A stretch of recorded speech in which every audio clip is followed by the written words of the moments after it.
Shalom sahabat Repa yang terkasih dalam Tuhan. Rekayasa seringkali membuat sesuatu tampak lebih hebat dari kenyataan yang sebenarnya. Sahabat, hari ini kita hidup di zaman rekayasa. Foto bisa diedit, video bisa dipoles, citra bisa dibangun, yang biasa bisa terlihat luar biasa. Bahkan yang kosong bisa terlihat penuh.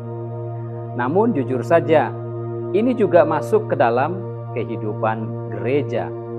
Ibadah bisa dikemas sedemikian rupa, tata cahayanya, lightingnya, musiknya, tata panggungnya, semua dirancang untuk menciptakan rasa hadirat Tuhan. Tapi pertanyaannya, apakah itu hadirat Tuhan yang sesungguhnya? Atau rekayasa suasana? Mari kita berani berjujur. Karena Alkitab membawa kita ke satu realitas yang mirip. Dalam kitab 2 Tawarikh 3 ayat 1-17, kita melihat pembangunan bait suci yang luar biasa megah. Emas ada di mana-mana, ukiran yang detail, kerubim raksasa, semua tampak mulia. Tapi di balik semua itu, muncul satu pertanyaan yang mengganggu kita. Apakah kemuliaan itu murni dari Tuhan? Atau ada unsur rekayasa manusia di dalamnya? Mari kita gali firman Tuhan dengan terbuka. Sahabat, bagian ini ditulis untuk umat yang hidup setelah pembuangan. Mereka kembali ke tanah yang hancur, identitas yang retak, dan iman yang goyah. Penulis kitab 2 Tawarikh sedang melakukan sesuatu yang sangat penting, yaitu membangun kembali kebanggaan rohani umat Israel. Karena mereka tidak punya kerajaan yang kuat, tidak punya raja besar seperti dahulu kala, maka fokus dialihkan kepada kehidupan di bait suci. Bait suci menjadi pusat identitas mereka. Di ayat yang pertama, Gunung Moria adalah lokasi yang syarat makna, tempat Abraham mempersembahkan Ishak. Ini bukan sekedar tempat, ini adalah narasi teologis yang direkonstruksi. Lalu kita melihat kemegahan, ada emas, batu permata, ukiran artistik.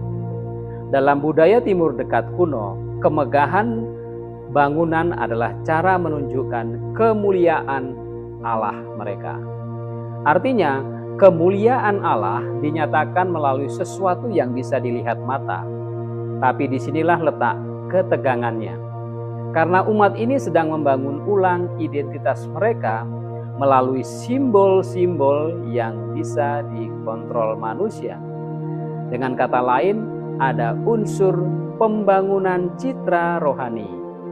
Bukan berarti salah, tetapi berpotensi disalahgunakan. Karena manusia cenderung menggantikan yang ilahi dengan yang bisa mereka kendalikan. Sahabat, mari kita lihat lebih dalam teksnya. Bahasa yang digunakan penuh dengan detail visual. Dikatakan dilapisi emas murni, dipahat dengan ukiran, kerubim yang membentangkan sayap. Semua ini menunjukkan satu hal. Penulis ingin pembaca seperti melihat kemuliaan itu. Dalam struktur bahasanya, ada pengulangan dan penekanan pada material, seperti emas, seperti ukuran, dan seperti bentuknya. Ini menunjukkan bahwa kemuliaan itu ditampilkan secara fisik dan terukur. Namun ini adalah tulisan reflektif, artinya penulis tidak hanya melaporkan, penulis sedang mengkonstruksi makna. Tujuannya apa? Tujuannya untuk mengangkat kembali rasa hormat umat Tuhan terhadap ibadah mereka. Yang kedua, untuk menegaskan bahwa Allah itu mulia adanya. Tetapi juga secara implisit untuk menunjukkan bahwa kemuliaan itu sering dipahami melalui hal-hal yang terlihat. Dan disinilah kita harus berhati-hati. Karena apa? Karena apa yang bisa ditampilkan bisa juga direkayasa. Kemuliaan sejati tidak selalu bisa diukur dengan mata kita. Sahabat, dari firman Tuhan hari ini kita mau belajar 3 kebenaran yang penting. Yang pertama, kemuliaan visual bisa menipu persepsi. Kemuliaan yang terlihat bisa menipu persepsi. Bait suci tampak mulia, tapi sejarah membuktikan bangunan itu tidak menjamin kesetiaan umat. Hari ini pun sama. Gereja bisa terlihat hidup, tapi jemaatnya dalam hati terasa kering. Ibadah bisa terlihat terasa luar biasa, tapi jemaat hidupnya tidak berubah. Kemuliaan yang hanya terlihat bisa menipu hati kita.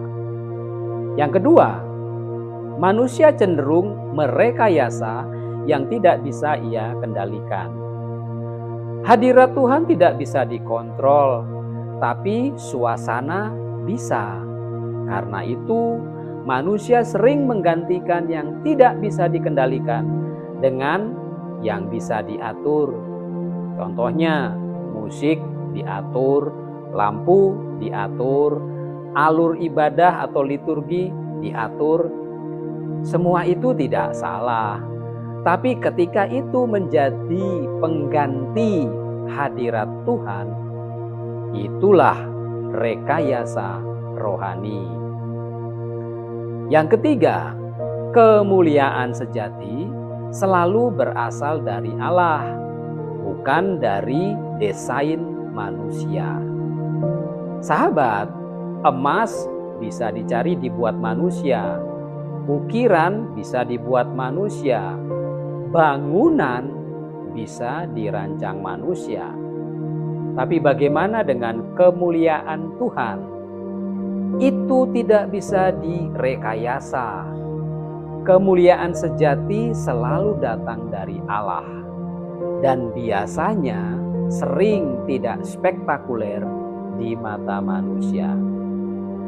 Kadang hadir dalam hati yang hancur, kadang hadir dalam doa-doa yang sederhana, dan kadang hadir dalam kehidupan yang taat. Itulah kemuliaan sejati.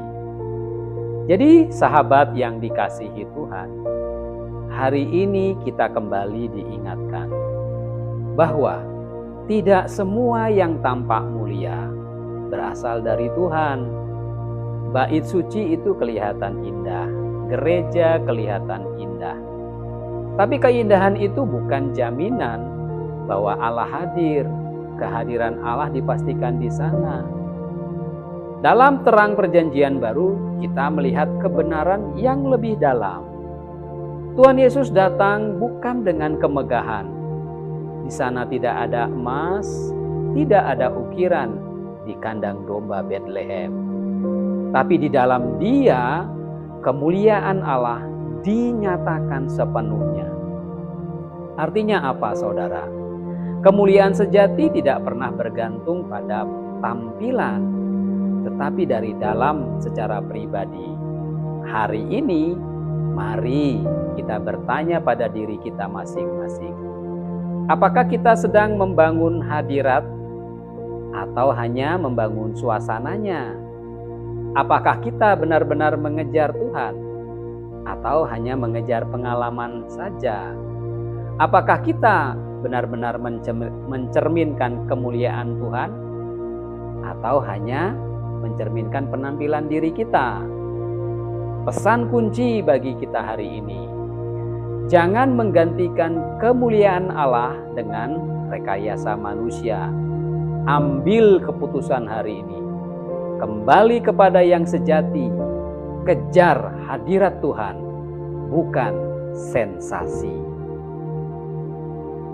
Mari kita berdoa. Tuhan, kami datang dengan hati yang terbuka. Kami sadar, seringkali kami terjebak pada yang terlihat. Kami mengejar suasana lebih dari hadirat-Mu. Ampuni kami ya Tuhan. Kalau kami pernah mencoba untuk menciptakan sesuatu yang seharusnya hanya Engkau yang bisa berikan. Hari ini kami mau kembali. Kami rindu kemuliaan-Mu yang sejati. Bukan yang dibuat-buat, tetapi yang datang dari hati-Mu ya Tuhan. Ajarkan kami hidup dalam kejujuran rohani. Ajarkan kami menyembah dengan tulus.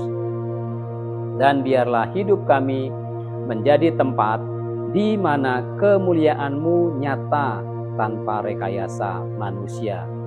Di dalam nama Tuhan Yesus kami berdoa. Amin.